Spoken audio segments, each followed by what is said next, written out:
Good afternoon, everybody, and thanks again for joining us today on our Ideas Sharing webinar. I'm Paul. I work in the marketing team here at eviivo, and with me today I'm joined by David Weston, Chairman of the B&B Association, and Ian and Alex, who work with me in the marketing team at eviivo. And later we'll have some guests on the webinar. We'll be joined by John Pickup from the Pheasant at Needton, and Paul Nunney from Stay in a Pub, and Jim Jones from the Palmer's Brewery Group. And they're going to be telling us about all the things that they're doing in terms of how best to cope with these current difficult times that we're all challenged with, and also how they're planning to come out the other side when demand will return. And hopefully that's not too far away. And as mentioned at the start of all these webinars, they very much are a platform to share your ideas. And we know the independent accommodation sector is full of very innovative and entrepreneurial people, and this is a great opportunity for the community to come together and learn from each other. So we're delighted to see all the ideas and questions that you've been sending through the week. Please keep those coming. And during the course of the webinar, there's the opportunity to ask questions too. There's a button at the bottom of the Zoom screen window, just off to the center, to the right, a chat button there. Alex will be monitoring that during the course of the webinar, and any good general questions he'll throw into the mix at the pertinent time. If we don't get to your specific question, we'll pick it up afterwards and come back to you. Good stuff. So first up then, David Weston, who works tirelessly on behalf of B&B owners up and down the country and working with the government on their behalf. He's got an update for us. David. Hi, everyone. And just to introduce myself for those who don't know us, we're the B&B Association. So we're the trade association for bed and breakfasts, guest houses, and small independent hotels. And thanks very much again to eviivo for inviting me to be part of this. I think this is the 7th one. It's great to see everybody and get the feedback as well as a chance to sort of update you all. This has been a really busy week for us, lots of things on, lots of meetings. We had the Tourism Industry Council meeting this afternoon. It's every week now, which is the one chaired by the Tourism Minister, Nigel Huddleston, and with about 20-25 representatives of every sector of British tourism on the call. And we had a meeting this morning. These are all virtual meetings, obviously, at the moment, with Visit England on a kite marking, or plans for a kite marking scheme for accommodation to assure people that they're safe to visit and can be trusted to visit, and would fit in with a planned communication scheme from Visit England and from the government to, post-lockdown, to encourage people to travel again and stay in all our businesses. That was interesting. On Saturday morning, this is unusual for government, I can tell you.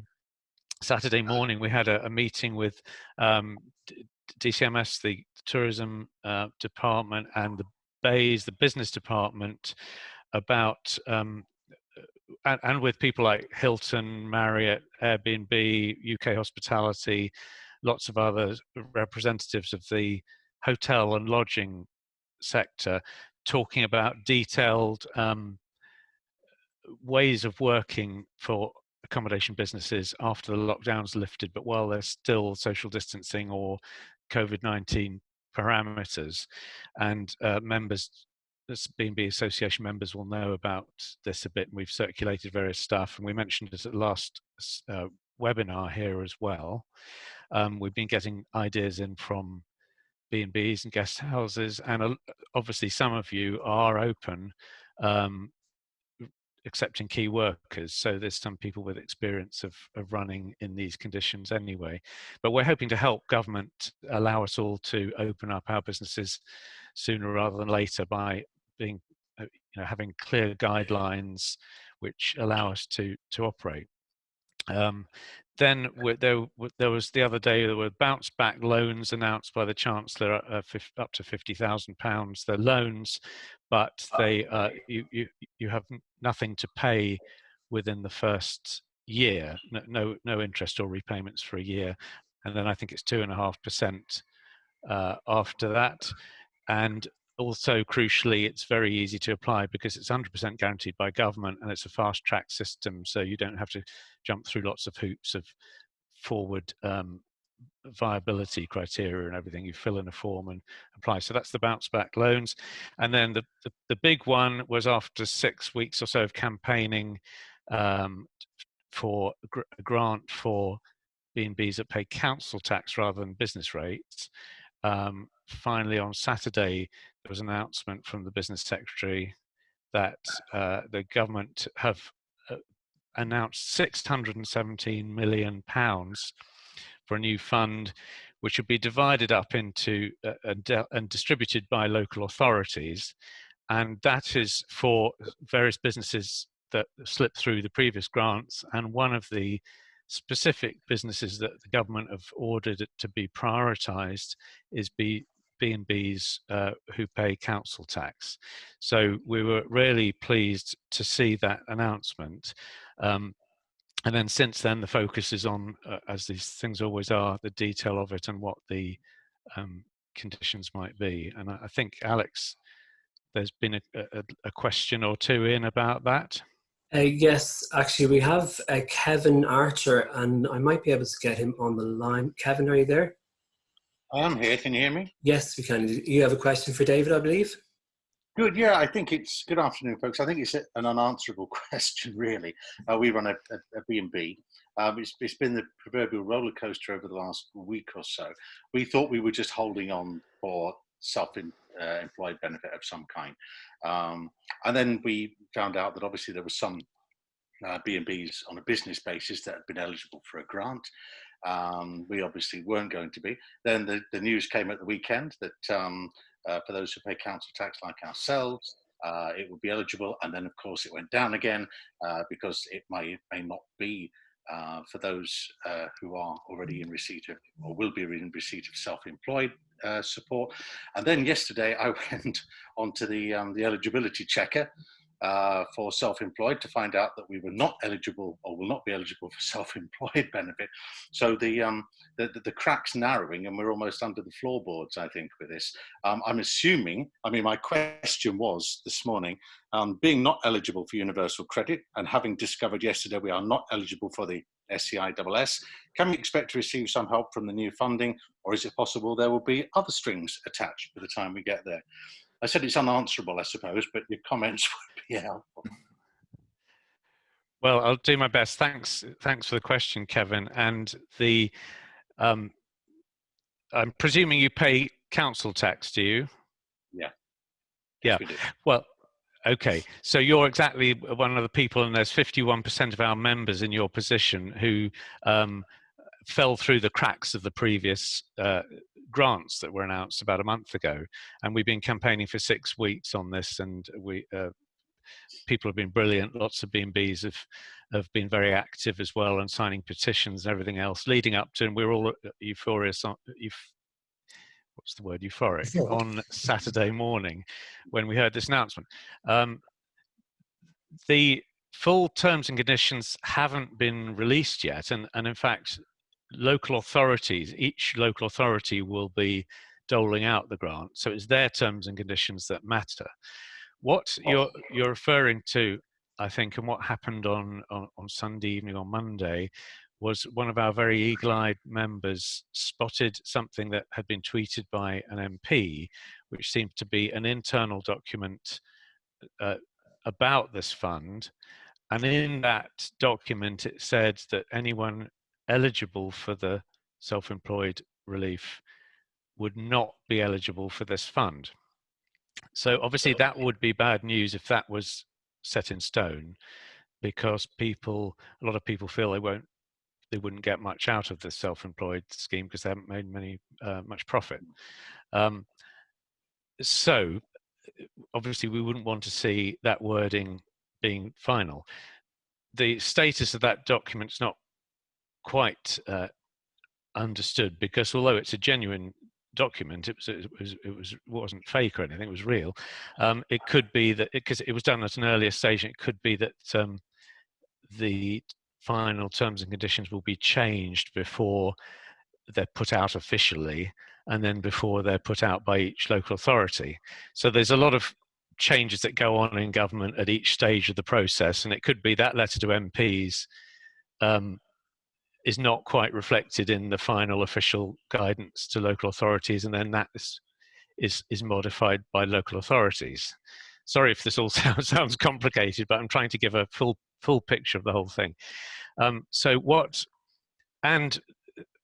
when we heard this, saw this document, obviously we were worried and wanted to clarify everything. Monday morning, we had long conversations with two government officials, one from the tourism department and one who's cross-departmental and specialising on the government schemes. They said to us that their understanding was that local authorities would have a large degree of discretion on this fund. They also said that in terms of local authorities saying you can't receive it if you get self-employed relief, there's actually no crossover between HMRC and the local authorities. HMRC run the self-employed relief and local authorities run this fund. But so it would be a bit difficult for them to sort of check that. But we've been strongly saying to government that that wording wouldn't be right, and it would rule out too many people, and it would be better to change it. There's one chink of light that another member had a letter from Oxford City Council, one local authority, about this fund, and it had different wording in it. It didn't say anyone eligible for the self-employed wouldn't be eligible for the fund. It said anyone in receipt of funds from the self-employed scheme wouldn't be eligible. Obviously, that's quite a bit better, because in effect you could decide which you thought you'd get most money from, or which would help you most, and maybe decide if you're not going to get much at all out of self-employed fund, not to apply for it and apply for these new funds instead. So it's not fixed. Nothing has been published yet on the official terms and conditions, so we don't quite know yet. But we've forcefully made these points to government, and they're working on it. But obviously nothing happens quickly in government, as you know. So we're going to let members know the minute we hear anything from our government contacts on this, or see any individual authorities announcing officially opening up their applications and seeing what they're putting in to application into the criteria. Lovely. I don't know if you can hear me, but thank you very much indeed. Thank you. That's great. Thanks, David. So it does look like, whilst that's there, the wording needs to be tweaked. Hopefully it will go down the route of the kind of Oxford's region wording, and then it'll give that flexibility for businesses to apply to it. I know we had another question in about that from Hughes at Early Bryn as well. So it's obviously a pertinent topic right now, and hopefully be rubber stamps and soon, so people can get on and apply for that fund. Yeah, I think that one, Paul, was specific about Wales, where I believe different things apply. David? Yes, that's right. This the announcement on Saturday applies just to England. The devolved parliaments or the regions of the nations of the UK are treated separately. Scotland, for instance, is given block grants, and the Scottish government decided to do a similar fund to this. It was about 100 million on the 15th of April, and that's being in process now and being distributed now. Wales haven't yet made their announcement. I understand the UK government have given an allowance to Wales, and I've heard rumours that Wales is going to make an announcement this week, but we haven't seen it yet. But no, the Saturday thing didn't apply to Wales. It was just England, and the Welsh government was going to make an announcement hopefully soon. Okay, and we'll continue to keep raising awareness for the Welsh in the meantime, and hope that does get covered. I mean, I think the wording of the release on Saturday to specifically include B&Bs, to me, I'm sure to you, seems like the intention is to provide that help and not then circumvent it. It's very clear if you look at the document. So hopefully what you said about Oxford is going to transpire across other local authorities as well. We're getting some questions about Northern Ireland as well. Do you think they'll be the same as Scotland and Wales? They'll make their own decision? Yes, they would make their own decision, and I don't really know anything about timing of that. We'll try and find out, and we'll obviously press, because we've got members in Northern Ireland too, and press that for that and see, and obviously let people know. But I don't know anything about timing on that. But they again would make a separate decision. Okay, and someone has come through on the chat, Nicola, saying that Cotswold District Council have said that they're expecting guidance on Thursday from the government, and then they will allow businesses to apply. But they think that B&Bs who pay council tax will most likely be eligible for the grant. Okay, that sounds pretty positive. Let's hope so. Great. Well, let's hope all the other local authorities in all of the countries follow suit. And finally, thanks for all your hard work on that, David, the money will be there to help. Good stuff. Okay, thanks so much, David. Again, that's great update and movement there. So thanks again. Thanks for joining us today. Good. Okay, so moving on now then. Alex, any particular questions, or we'll pick up a bit later on after perhaps our first guest, and that is John Pickup from the Pheasant at Neaton. John, are you there?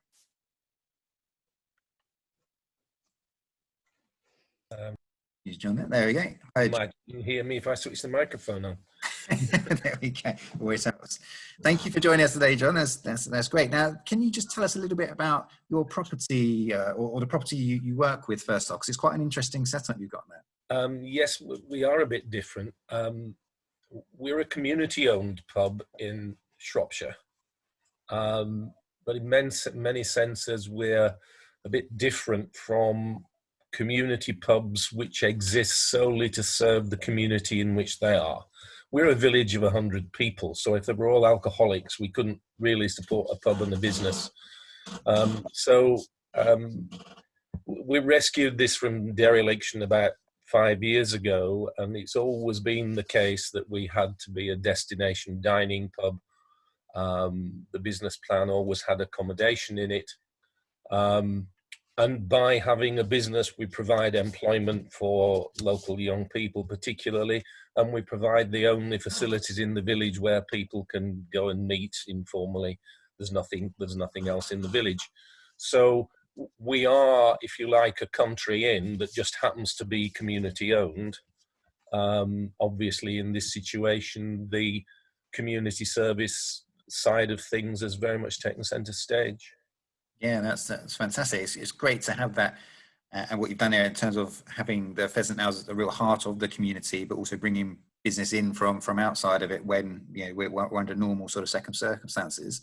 And I know you guys have been doing a number of things at the property involving the community during the course of the time that we're on sort of lockdown.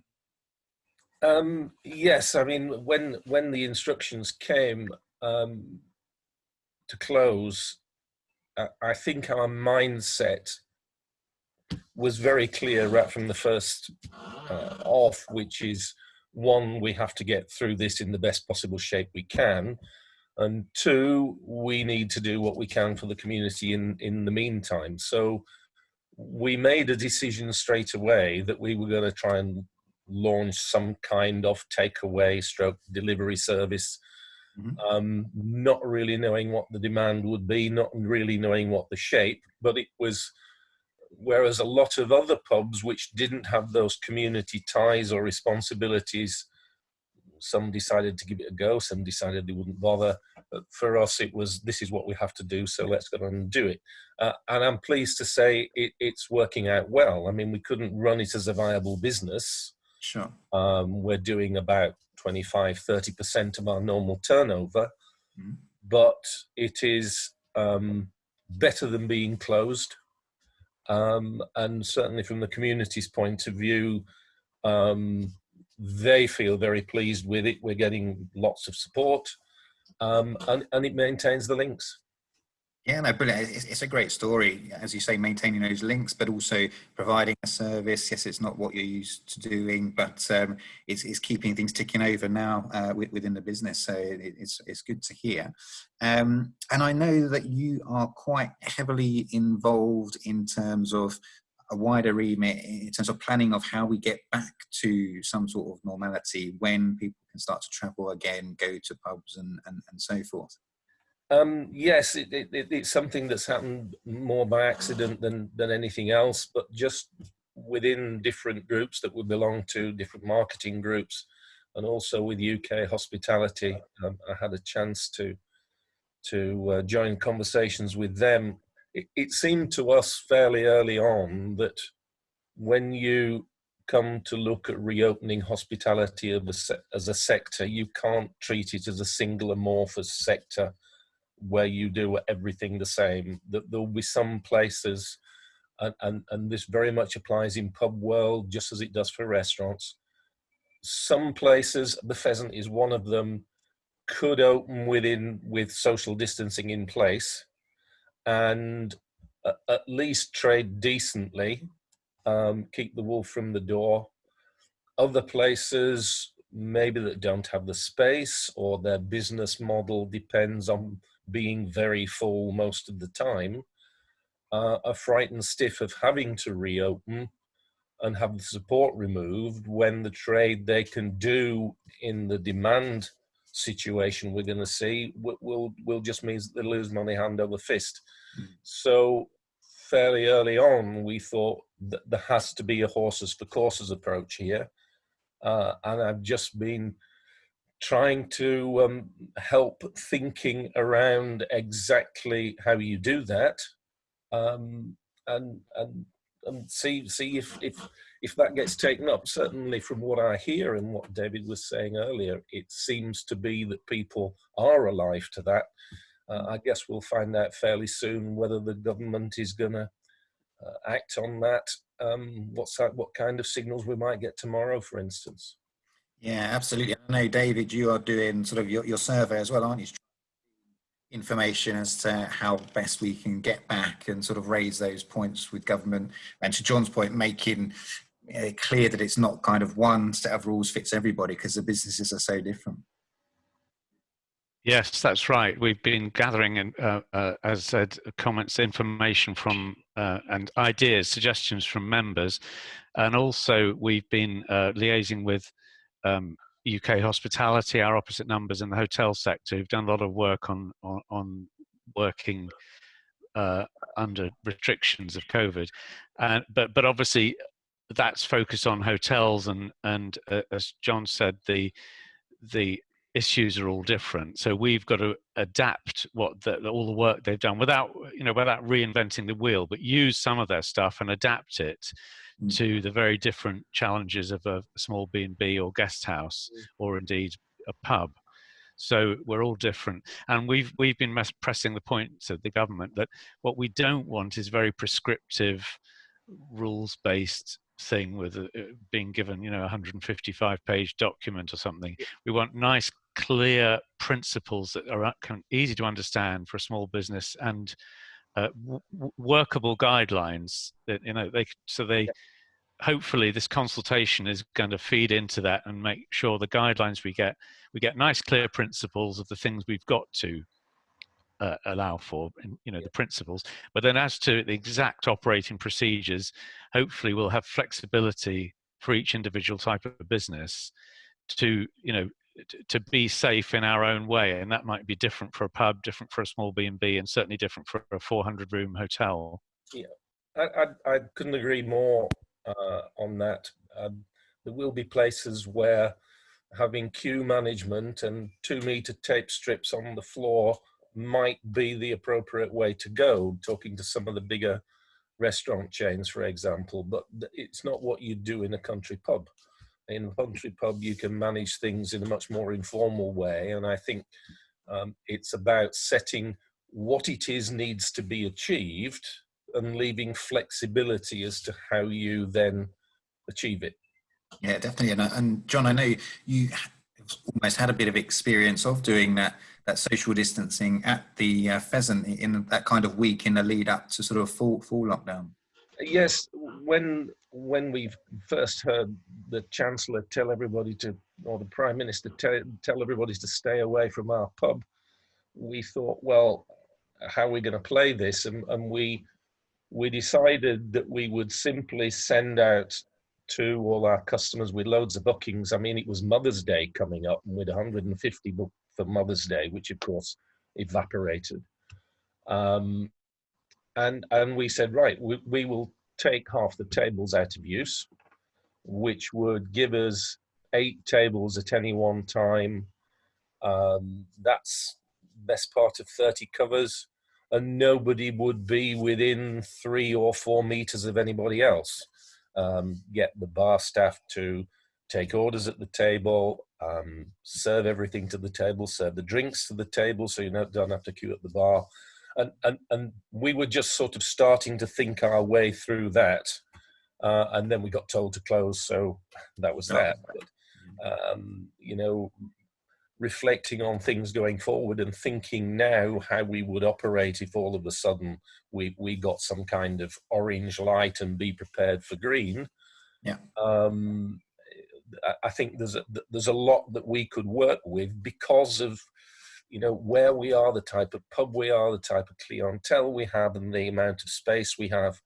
You know, we could find solutions. And equally, there will be people who can't, and they should have the option to remain closed if they wish, with ongoing support. You can't force all the pegs into the same hole. It's great. Really good points made there, John, and really insightful. Thank you so much for those and coming on today.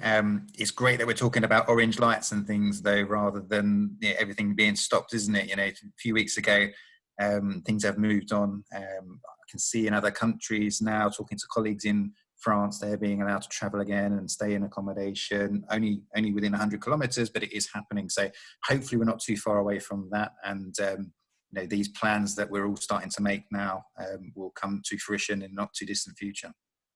Great. Good stuff. Thank you, John. Thanks for coming on today. That was great. Alex, before the next guest, is there any questions at all that have come through? We've had a couple of people saying they're quite interested in the kite mark. There's discussions. That's not something that's set in stone yet, David, is it? Talks at the moment. It's talks at the moment. Visit England are very, very keen to move as fast as they can on it. They want to have a way that we can reassure guests that they can, you know, have peace of mind and travel and stay with us, and that would fit into a whole Visit England and government communication strategy, hopefully, to push that and to reassure people. Because, I mean, we've been making the point again to government that they've done so well in getting over this simple message, stay at home, that now they're going to have to put in, as we lift the lockdown, as they lift the lockdown and we can get back to work, they're going to have to put in a similar kind of effort in communications to, in a way, undo that message and say, look, don't just stay in your house not traveling. Do feel you can go and stay in a B&B or a guest house, travel the country. You know, if it is safe and there's ways of doing it, then do it. They're not going to use the word safe because there's all sorts of legal issues, and it's Public Health England that judge whether somewhere is definitively safe. So I'm not sure what it is. It's at an early stage. They're going to come up with some kind of trust mark, a kite mark they were calling it, that will allow accommodation people to use it as a badge, as it were. And it'll have basically the way it seems to be going to operate is that you'll go into an online system and answer a whole stack of questions about your procedures and then get this kite mark, and then it will be monitored. There'll be spot checks, etc. And if people are found that they're not doing what they said they would be, or they're not safe, then obviously the kite mark would be removed and they wouldn't be allowed to, presumably, to have guests staying. So that's the sort of principle, but it's an early stage. We'll perhaps see if we can get more information from Visit England and invite them on to tell us more about it as that develops. Yeah, good idea. Yes, good idea. And of course, anything we do get in the interim, obviously David's website, but also eviivo.com/coronavirus. We keep that updated daily. So anything that we get information, we can throw up there too. Great. Okay, good. Thanks, Alex. So Ian, you're taking the next guest. Yes. So I would like to introduce Paul Nunney of Stay in a Pub, founding director of Stay in a Pub. Are you there, Paul? I am indeed. Hello again. How are you? Yeah, I'm very pleased, and some very interesting conversations early on. Very enjoyable to listen to and informative. Good. Well, I'm sure we can keep that going. Paul, do you want to just introduce yourself and tell us a little bit about Stay in a Pub? I know you've got a very long history with the pub sector. Yeah, so history-wise, I was a director of Adams Brewery, chartered accountant by profession, but fortunately ended up in the drinks trade. And then probably I'm better known for the founder of Castmark, which accredits great beer in great pubs. And I started Stay in a Pub in 2013, where I was chairman of Ringwood Brewery, and I wanted to stay in Salisbury, and I thought I'd go and stay in a pub, and couldn't find a pub on the internet anywhere. I thought, well, hang on a minute, if 70% of accommodation is booked on the internet, pubs are losing out here. So that's where I got the idea from. It seems to have worked. My theory was, or should I say, I believe that as pubs have challenged restaurants on food, they will challenge hotels on accommodation.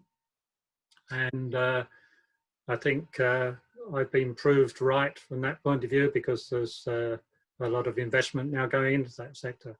And how many, by your estimates, how many pubs do offer rooms to tourists? Well, it's nearly 8,000 pubs offer rooms, and that's growing. A big investment from the sector.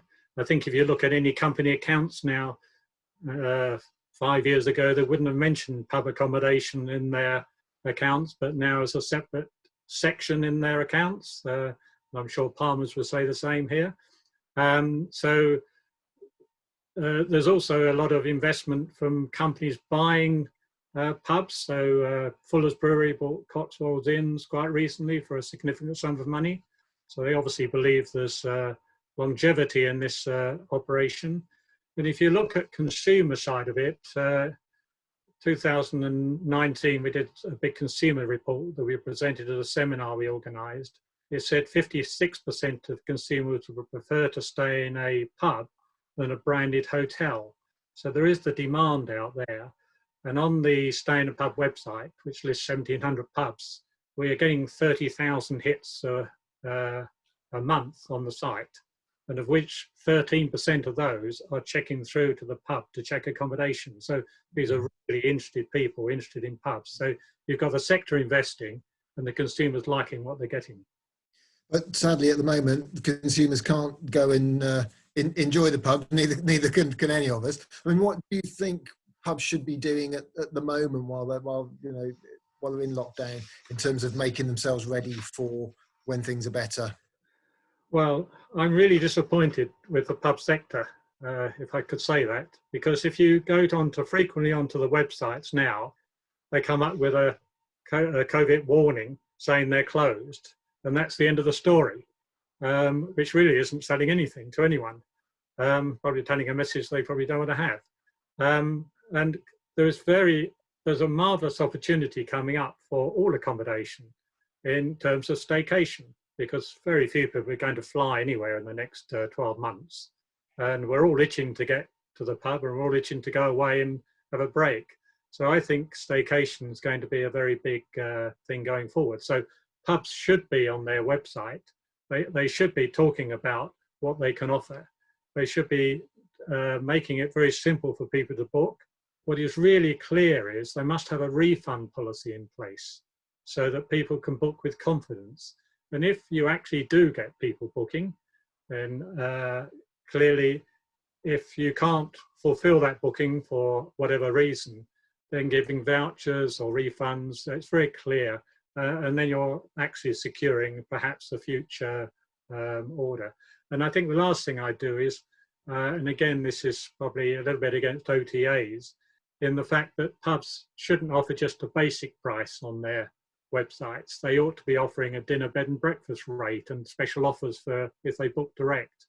So there's lots of positive things people can do to encourage people to make that booking, and to all our benefits. One of the things that we, I mean, it must be 5 or 6 weeks ago now, one of the guests we had on a B&B in Scotland was talking how she was working with suppliers for things, for sort of add-ons that people wanted to buy. So it's sort of a Scottish themed B&B, and she had stuffed toys and sort of souvenirs kind of thing. I'm not sure that's necessarily relevant for all pubs, but it's that sort of working with, looking at sort of taking the time to look at all the things you perhaps don't have time to do. Are there any ways that you can upsell things, you know, extras, like you say, the local attractions you can work with to package things up, to encourage people to book direct, I guess, and give your pub a sort of an identity? Well, I think we frequently say that we don't have time to look at the things that are very obvious to us. We're too busy on our day-to-day. We have a marvellous opportunity now to actually look at our business. Is it delivering what it should be to the target market that we're focused on? And are we marketing it correctly? It's so important. You can now sit back and actually look at your business. And when you open up, you can actually give consumers a better experience. And my view is you start with your website. It's the shop window for your pub, B&B, or anything. You know, is it delivering the message you want? Is it simple to book?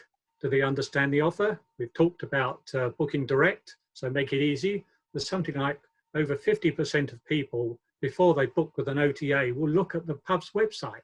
So why aren't you capturing them? Give them a discount to book direct. Yeah. And to buy up front. There's lots of things that people can do, isn't there?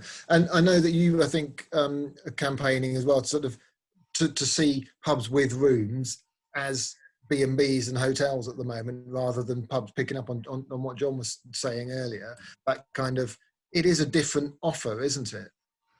Yes, I think the problem that, well, I think we've already in the press, pubs will be the last thing to open. The government have categorically said that. And as John said, social distancing in a pub is almost the opposite to what you expect, because you go there to socialise. Yeah.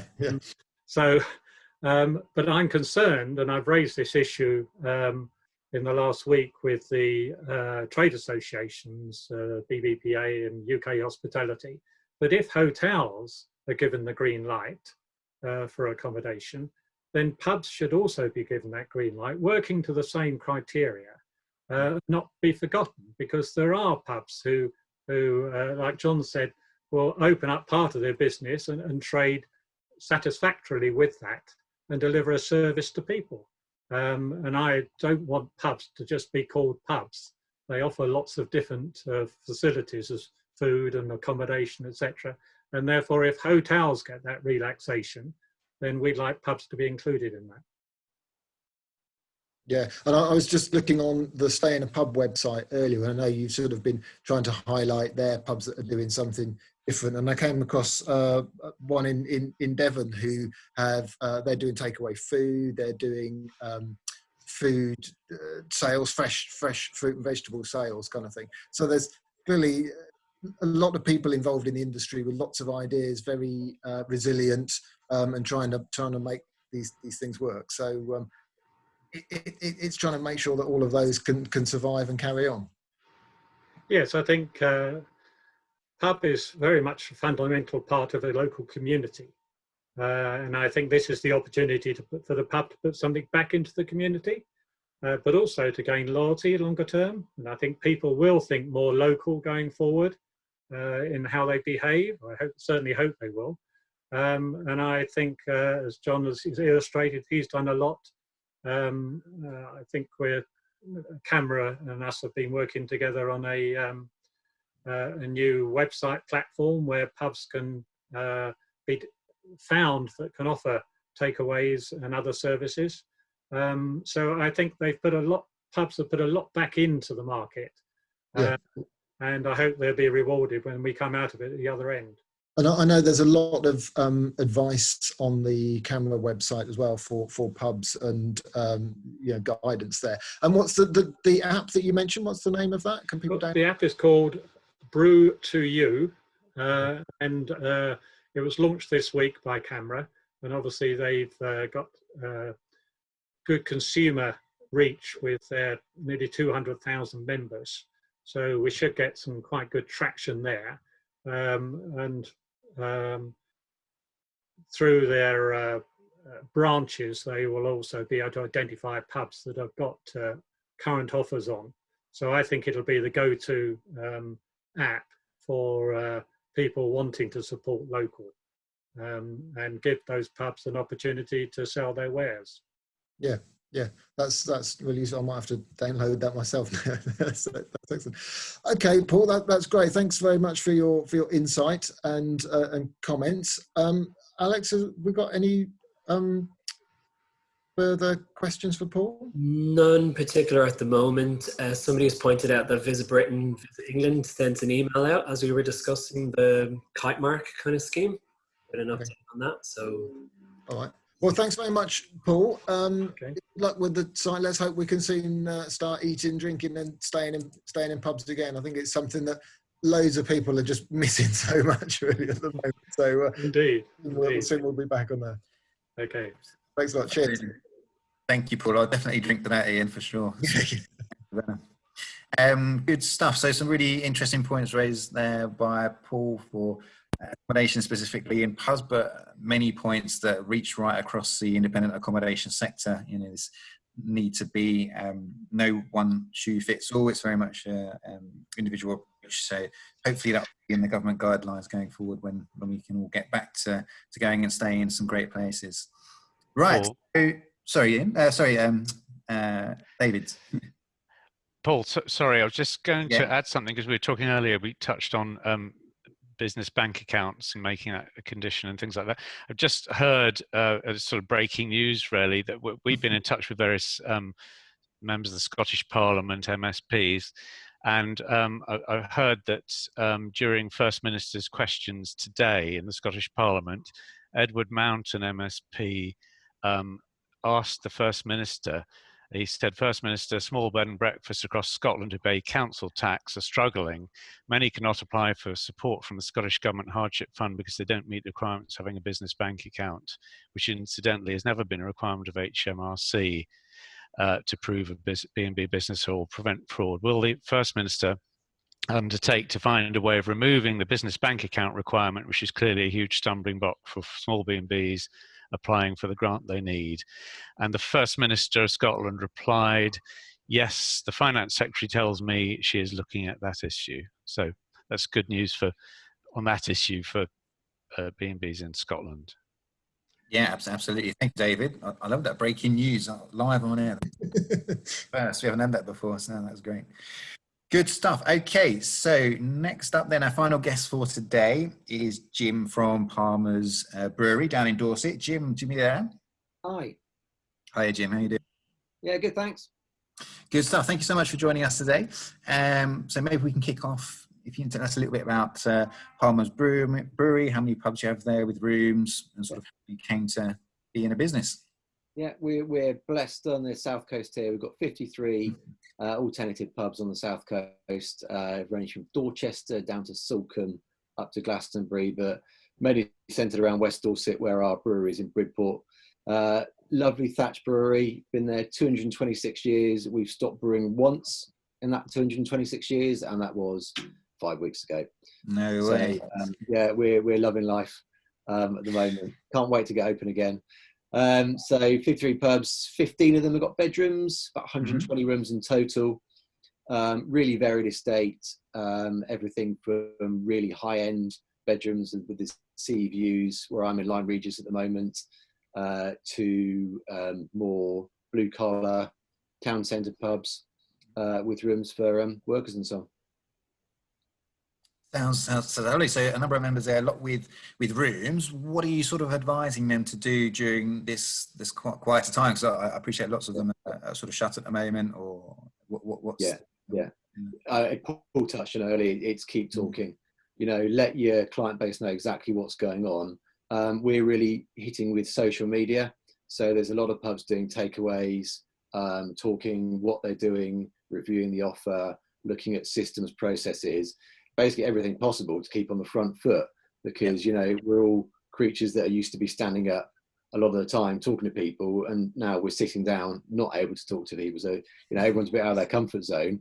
We do everything we can so that when the pubs open again, whether that's September, October, whenever, we've got a plan to get us through the winter, particularly for us in a really tourist location, to get us right through to Easter, when we know that we're going to have that staycation trade that aren't going to be wanting to go abroad, and we can really capitalize on them and reap the reward for everything that we're doing at the moment in this crazy downtime. Yeah, and absolutely. A couple of really good points there. I think the communication piece is really important, and the businesses that will do really well when that demand returns, and hopefully it's pent up demand, and the season, the peak season, if you like, becomes the autumn. I've been reading in the trade press this week that seeming to be the expectation rather than the summer. But yeah, the communication piece right now is so important to keep front of mind with your previous guests, potential new guests, and doing that through all different medium is vital, I think. Yeah, I mean, I would just say, just don't be afraid. When you could see from the start, when you had one or two pubs doing a bit, and then it sort of snowballed into, actually, you know, we've got over half our pubs now, all doing great takeaway business. And I look at my phone, it's ping, ping, ping. There's so many people that are working from home, and the way that we all use our phones has changed dramatically. So the best time to post on Facebook and Instagram is apparently now between 9 and 10 in the morning, not 5, 6 in the evening. It's 3, 4 in the afternoon, because you haven't got the whole dynamic of going and coming home from work. So all the things, you know, the photos that you can post about how great it's looking, sitting in the garden with a cup of tea, thinking, wish you were here. Everyone loves that stuff. And the whole human factor has been brought really home dramatically by everything that's happened. And, it's vital. So don't be the corporate face, be the human that's been affected by it, that people are going to want to love on the other end. Absolutely, and it's all building up that pent-up demand, isn't it? And that's what we want, and see it flooding back when we're allowed to travel again. Yeah. Okay, good. And in terms of people coming back and how that might look, obviously, John, we have touched on that earlier. What's your sort of take on it with regards to the measures that might need to be in place for you to sort of be trading again? Yeah, I mean, it depends a lot on the time of year, I think. I think the Ireland blueprint gives a lot of a hint as to what we might see come our way. So social distancing, yes. A huge rise in contactless payment, absolutely. So for people to look at the technology in their pubs, I think is going to be absolutely crucial. Where we are in West Dorset, there's a lot of cash. I can't see that being the case in the future. So the whole dynamic in the business model is going to change. Takeaways, I don't think is going to go away. If you're in a rural environment at the moment, you see what Deliveroo does in London and think, well, actually, they're going to want a piece of the pie elsewhere now. That's not all bad, because Deliveroo pickups typically happen between 5 and 6:30 or 7, when the pubs are generally quite quiet. So there is benefits to it for everyone. But just be ready for a bit of a different environment. Don't expect it to be normal at the other end. People don't just go to a pub to have a beer or go for a bed for a night. They go for the whole hospitality experience. And what's really important is that we all learn to navigate that 2 meter distance and a screen up and maybe a mask, not being able to go to a bar to order and table service. Just think it through in your mind how it might be, and I'd say to everyone with rooms, take the chance where you can, sleep in every bedroom, look at the ceiling, see what creaks, the drips, the drops overnight that you wouldn't normal. It's all really, really important stuff. Absolutely, that's something Ian's advocated. I've said that time and again. Brilliant, Jim. That's perfect. Because until you stay in the room and you lie in the bed, or you lie the shower and it falls off on your head partway through, you don't think it works or not. Sounds like you're speaking from experience there, Ian. I love that piece of the pie as an analogy as well, Jim. Very, very good. And with regards to the food takeaways. Cool. Yeah, so absolutely. So checking all the decoration, the cleaning, checking the beds, etc. Yeah, super important right now. I've got the chance to do it. So great thing to be doing. And then you're but businesses will be offering a much better service coming out the other side.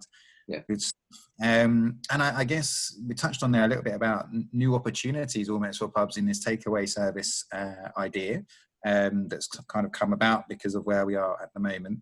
But also your kind of portfolio has properties with rooms and obviously some that don't. And the accommodation side of things perhaps will come back quicker than going to the pub in general. Is the accommodation side something that you're looking to suggest to other properties within your portfolio, or is it something that now when you sort of build a portfolio you're specifically looking for accommodation because it gives other revenue stream? No, we've had a program for about 18 months now to reinvest in rooms. We see the potential is massive. They need to be good quality. They need a good bathroom, everything you'd expect from a hotel. That Paul would say ticks all the boxes for a potential hotel guest. We're doing that. We're lucky with some of our estate that we've got that ability to do so, and it's a huge growing market. We are a pub estate, but we are 50% food and about 10% accommodation. So it's vital and all good for the future, basically. Yeah, definitely. And people just love staying in independent properties, don't they? They love their individuality, be it a pub, be it self-catering property, be it a B&B. That's what people are increasingly wanting these days. And the whole sort of staycation idea, going and exploring and investigating a different part of the UK where you stay kind of is going to be an increasingly key part of that and sort of makes a stay really. And just to sort of touch on, perhaps to finish off on, where your properties are down there in the sort of southwest, that I expect that area of the country will be expecting a big influx of people coming to stay, and some potentially a little bit concerned about so many people coming initially, but ultimately that can only be a good thing for the economy down there. Yeah, absolutely. I mean, we are incredibly tourist driven, so we're going to have to come up with the right measures to make sure that everyone not only comes on holiday but feels really, really welcome here, because if they don't, they're going to tell their friends and family, stay away, go to Cornwall, which is the last thing everyone in Dorset and Devon wants to hear. So, it's a real integral part of the community. We have got a real West Dorset feel to everything we do, which is great, but we've got to make sure that we don't go too hard, too fast, because if we do, we're going to fall over. And that goes for the industry as a whole. We need to be accepting that we can't go back to how we were before straight away, and it is going to be that phased period where profits and revenues aren't what we think they should be. Great, thank you, Jim. Really, really insightful. Thank you so much for joining us today. And Jim is growing his beard until we can the pub's open again, right? Is that right, Jim? Yeah, I sort of thought it'd be about a month, but I'm starting to feel a bit like a fisherman, and I could be learning to pay for that in about November or December. So wish you all the best with that, and good luck when it finally comes off. Good stuff. Okay, thanks, Jim. Alex, any final questions that we can maybe touch on just before we sort of wrap things up? No, I think we've covered most bases so far. If there's anything that's not slightly off topic, I'll get back to it after the webinar. Well, can I just make a couple of points from the discussions? All of our guests have mentioned community and pubs being at the heart of the community. And I think trying to strike that balance between what the community wants in terms of protecting themselves from, health-wise, and getting the economy going, I guess is something that John is particularly aware of. Is he there? Want to be there, but I think that's an interesting thing with pubs, the way that they are run for the community, and in John's case by the community, and it's all about balancing, as Jim says, the sort of the incomers and the regulars and all of that. And I think that's an important thing. I think one of the things that we have noticed is that people have been very keen to come and get not only takeaways. We've done things like essentials boxes in the early days, just for some of the basics that people would otherwise have to go and brave supermarket queues for. I mean, we're out in the sticks and people don't want to go into town. That's moved on a bit. The essential boxes have died off a bit. We've replaced them with celebration boxes because there are people out there having birthdays and anniversaries all the time, and we're just expanding that range now. But It's the ability to shop very local and be supported very local, which at this time is just what people want. You know, the narrower the contact they have, the happier they are. And it'll be something that has somehow to be part of the assurance that people get as we go forward and start to reopen. People coming to stay, they'll want to feel predictable about what they're coming to. They want to know what the expectations should be, and they're going to be met.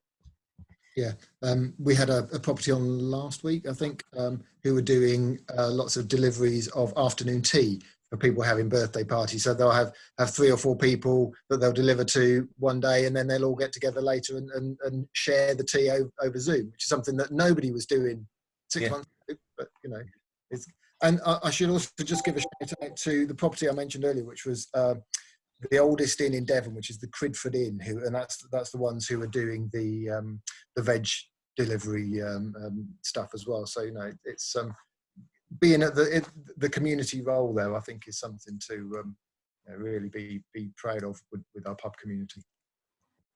Yeah, thanks guys, that's great. And obviously being quite pub and in focus today, but of course you know, the ideas and concepts behind it applicable to all accommodation businesses out there. So hope everybody on the calls found it useful today. And of course, David, specifically B&Bs, but reaching across the whole accommodation industry, really good to get your insights as ever. So before I go, I just need to highlight for eviivo Suite customers, we have another eviivo Masterclass happening tomorrow at 4 p.m.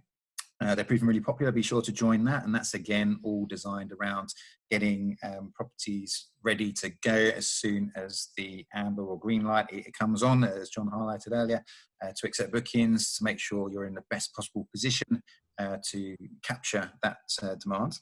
And just like to thank everybody who joined us on the webinar today. So everyone listening, but also, of course, David and John and Paul and Jim, thanks guys for being on today, and Ian, Alex for helping host. Any ideas that you have for future webinars, please do send them in to us. We will look at them and try and work these webinars around you. I think we're focusing more on sort of the cleaning side of things next week, with a mindset getting back to business, hopefully sometime soon. Events@eviivo.com is the email address to send those ideas and questions through to, please. The eviivo.com/coronavirus page is where we're constantly updating everything, and the eviivo.com share page is also where we've got the previous webinars and today's webinars if you came late to it and perhaps didn't catch all of it. Good stuff. So I don't think there's anything else I need to cover off for now, but just thanks again, everybody, for being on the call and your time today. Hopefully it's been useful, and stay safe, and we'll see you all again hopefully next week. Bye, everyone. Bye. Thanks very much. Bye. Thank you.